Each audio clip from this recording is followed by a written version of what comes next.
Deja vu is a French phrase that translates literally to already seen.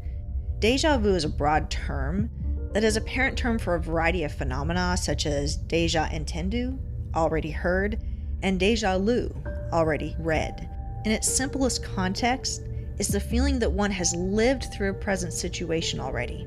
Most of us have experienced this to some degree, but some of us have experienced it overwhelmingly, such as this Reddit user. So, I was sitting with a friend in a restaurant, and we were seated at a table where the window faced a winding road. Now, there weren't any cars on the road. I had a feeling of deja vu overwhelmingly. I turned to the person I was with and I said, oh man, I got chills. My deja vu just showed me a car crash. And we just got to talking about other things. Maybe 3 minutes later, we heard a huge roar, much like the sound of, it sounded like dead thunder. Everyone in the restaurant actually stood up, and I turned around and saw a car accident where the car had flipped and a woman was ejected out from the car. I ran outside and I performed CPR until the ambulance came, but I don't think she made it. This was the most real my deja vu has ever been, and it's always been something that no one believes except the person that was there with me. Psychologist Arthur Funkhauser writes, just exactly what is meant by the words deja vu is pretty vague. As such, it has become a sort of a catch-all label for any number of hard-to-explain, sometimes upsetting occurrences of unexpected recognition, in which the person involved has trouble identifying an antecedent for the events and/or places which seem so strangely and intensely familiar. Funkhauser, who would like to see the term deja vu put to rest, has further separated the experiences of deja vu into 3 categories of what he calls deja experiences. The first is deja vécu, which means already experienced or already lived through. The second is deja senti, already felt, and the third is deja visiti, already visited. Although the origin of the phenomenon continues to be a mystery, and finding a concise definition continues to be puzzling, deja vu is one paranormal experience that is unquestionably common, with as much as 96% of the population having experienced it. Even before the term was coined, Nathaniel Hawthorne, in his book Our Old Home, related his experience with deja vu. In the book, he is visiting Stanton Harcourt, an English manor. Upon entrance into the kitchen, Hawthorne is struck with an eerie feeling that, quote, somewhere or other I had seen just this strange spectacle before. In this experience, he was standing in the manor kitchen. The kitchen was huge, taking up all of a 70-foot tower. Hawthorne described it as a vast chimney that held the reminiscence of the fires and feasts of generations that have passed away. Although certain he never before seen the room, or any similar, he described the sensation as that odd state of mind wherein we fitfully and teasingly remember some previous scene or incident, of which the one now passing appears to be but the echo and reduplication. It would be another half-century before this type of experience would become known as deja vu. As difficult as deja vu is to explain or define, it is commonly understood that there is no English term that succinctly describes the experience. Frederick Myers, a founder of and ardent voice for the Society of Physical Research, called the experience promnesia, from the Greek pro, meaning prior to, and mnesia, meaning memory. In an 1876 letter to the editor of Revue Philosophique, Emile L. Borac called the experience La Sensation of Deja Vu. F.L. Arnold is credited with introducing the name to science in 1896.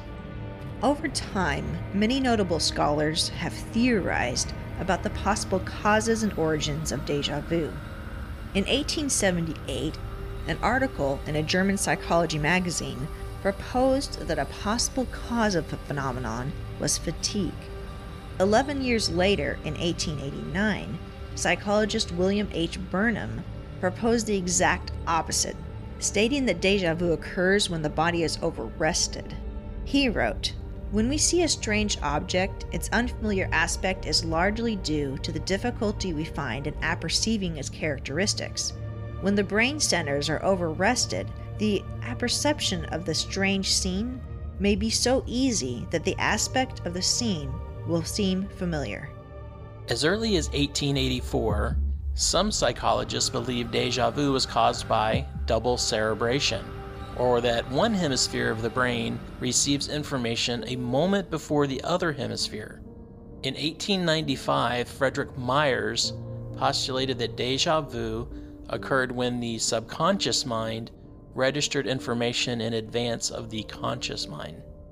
In an 1896 essay, Arthur Allen, a psychology professor at the University of Colorado Boulder, put forth several theories on the cause of déjà vu. Among them, he suggested that the sensation might be caused by elements of forgotten dreams or by a brief interruption of attention when encountering a new image. With the advent of Freudian psychology, many scholars accepted the belief that déjà vu was a defense mechanism the ego used to defend itself from the id and the superego. The noted psychiatrist Carl Jung speculated that déjà vu is the product of collective consciousness, drawing on the fragments of the body of human experience that survives from generation to generation, yet never breaching conscious memory. Jung's theory possibly arises from his own déjà vu experience. During his first trip to Africa, on looking out the window of his train, Jung felt as if he was returning to a home that had been his 5,000 years earlier. In his book, Memories, Dreams, Reflections, he describes the feeling as recognition of in-memory. Some have even considered paranormal reasons for the origins of déjà vu. Psychic medium Jay Lane gives the following explanations of déjà vu. On her website it reads, "One of the most common beliefs is that moments of déjà vu are markers or reminders from dreams. In dreams we don't have any conscious control. We're in a state where the subconscious can come to the surface and run the show, so to speak. Moments of déjà vu are moments we have experienced in dreams that we are able to remember during our waking life. This makes them a type of precognition." She also states that another theory points to aliens. People who have reported that they have been abducted report more frequent moments of déjà vu. The argument is that déjà vu is the result of erased memories bubbling back to the surface. Déjà vu may also be the result of memories from a past life reaching the conscious mind. Perhaps in a past life you interacted with a particular place, person, or spirit. When you encounter these energies in this life, you recognize them subconsciously, but the conscious mind doesn't. Finally, she shares her own theory, which states that moments of déjà vu are gentle reminders of what the spirit realm has planned for you. Time is different on the other side, she says. It's sort of flexible, allowing for memories of the past, present, and future to exist. As hard as that is for the living to understand, her belief is that déjà vu is a gentle reminder that you are on the right track for the life that you planned. Although some interpret déjà vu in a paranormal context, mainstream scientific approaches reject the explanation of déjà vu as precognition or prophecy. This certainly does not explain experiences such as this one from Reddit. So no one believes that this happened to me, and that's fine, but I want to put it out there just in case anyone else has had the same experience. A couple of months before Kobe Bryant died, I had this dream that he and his daughter died in a really bad helicopter crash. And I remember I woke up and I went and I told my sister. I remember asking myself the question, why would he be in a helicopter? He's super rich and he can afford a private jet. So Kobe was really young in the dream, and I was going to post it on Facebook, but I didn't think anyone would care, so I didn't. I just remember that in the dream, I was walking the streets of LA and vividly remember seeing people's sad faces. They were wearing his jersey and other stuff supporting him. And this was strange because I never go to LA, so why in the world would I be walking there? Fast forward a few months later, and I'm in LA for a fitness expo for the weekend, and the news breaks that Kobe and his daughter have died in a helicopter crash. Breaking news this Sunday afternoon, 5-time NBA champion, former league MVP Kobe Bryant died earlier this afternoon in Los Angeles in a helicopter crash. I couldn't believe it. I felt sick to my stomach, and I decided I had to go for a walk, just get some air, get out of there. And I'm walking the streets of LA, and I see everyone's despair and sadness, and it's exactly what I saw in my dream. I call my sister, but she doesn't remember me telling her anything, which creeps me out even more. I've been having vivid moments like this for a really long time, and I don't know why.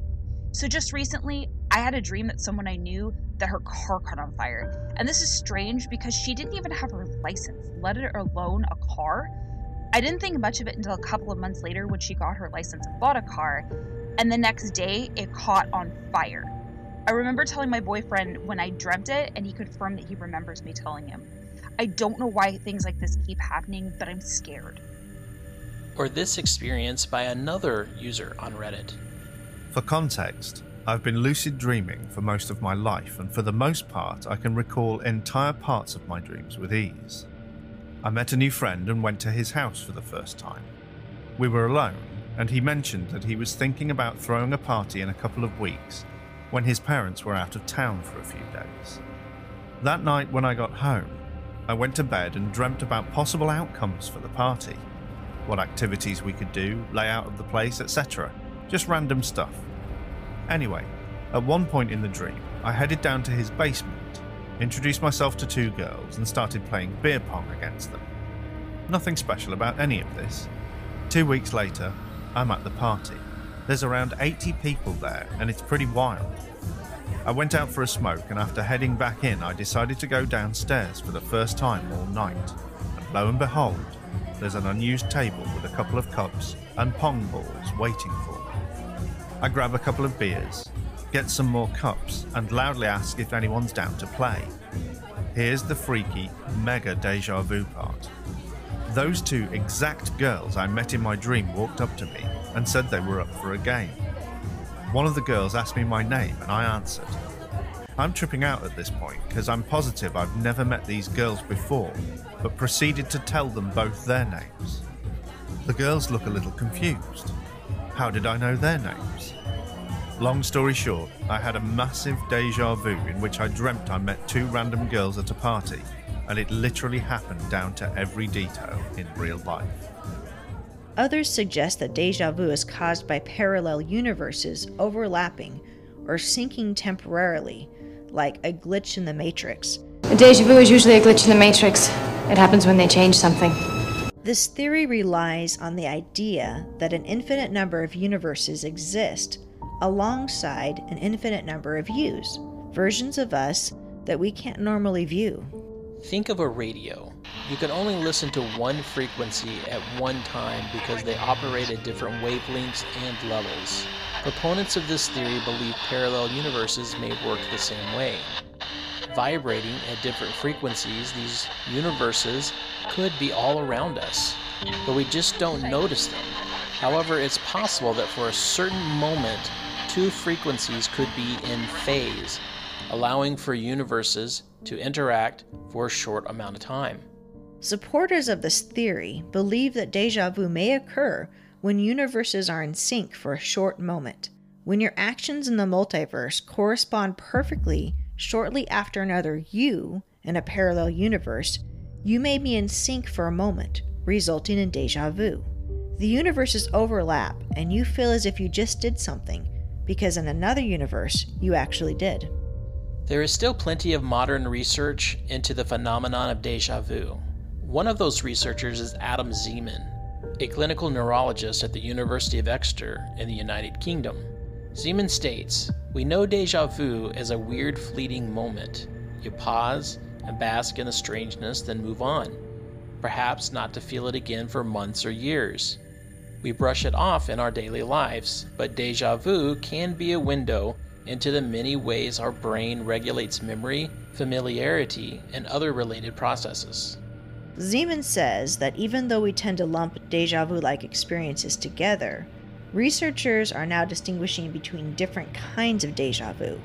For instance, one modern relationship is between deja vu and temporal lobe epilepsy.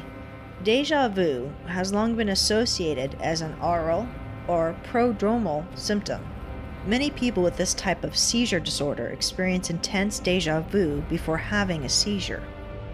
In the late 1970s, it was shown that you could even provoke deja vu through electrodes in the medial temporal lobe, and more recent work has found with even more specificity which parts of the medial temporal lobe are actually associated with deja vu. The current theory is that epileptic deja vu is caused by abnormal discharges of electricity in that familiarity region. When that area is hyperactive, you feel familiarity that's not accompanied by recollection, which is why it feels so weird. So one might ask then, how can this warning bell for a seizure manifest in people who don't have epilepsy? Zeman says we don't completely know. One theory is that ordinary deja vu is a kind of seizure that healthy people experience. Chris Moulin, a cognitive neuropsychologist at Université Grenoble-Alpes, is also one of the leading researchers in deja vu today. In general, Moulin thinks that there is probably a spectrum of deja vu, from the intensity of the experience itself to how much you know it to be false. In healthy people, he now considers being able to recognize when you have deja vu a healthy symptom. If you feel that something is overly familiar, but you know it's not right, it's a sign that you're highly cognizant of what's going on in your brain. Moulin explains that the latest theories on deja vu involve other parts of the brain aside from just the familiarity regions. Moulin thinks that might not be enough. Overactivity just in the familiarity areas would lead only to a feeling of familiarity, like thinking you know somebody on the street when you don't. Were you listening to me, Neo? Or were you looking at the woman in the red dress? But the typical deja vu isn't only familiarity, but also the self-awareness that that familiarity is false. That bit of it, the awareness part, led Moulin and others to think that the prefrontal cortex is involved too, as a kind of control mechanism that helps monitor and organize the entire memory system.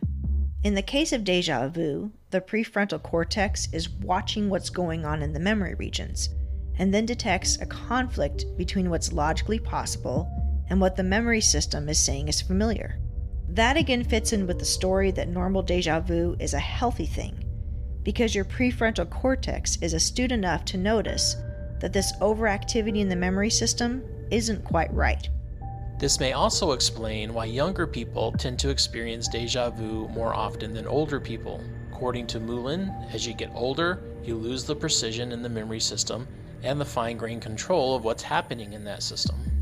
All in all, while there are many theories that attempt to explain the origin or cause of deja vu, no theory has been successfully proven, due in part to the enigmatic nature and many faces of the phenomenon. Until then, deja vu will have to continue to be an unexplained phenomenon, delving into the realms of neuroscience, space, time, and the paranormal.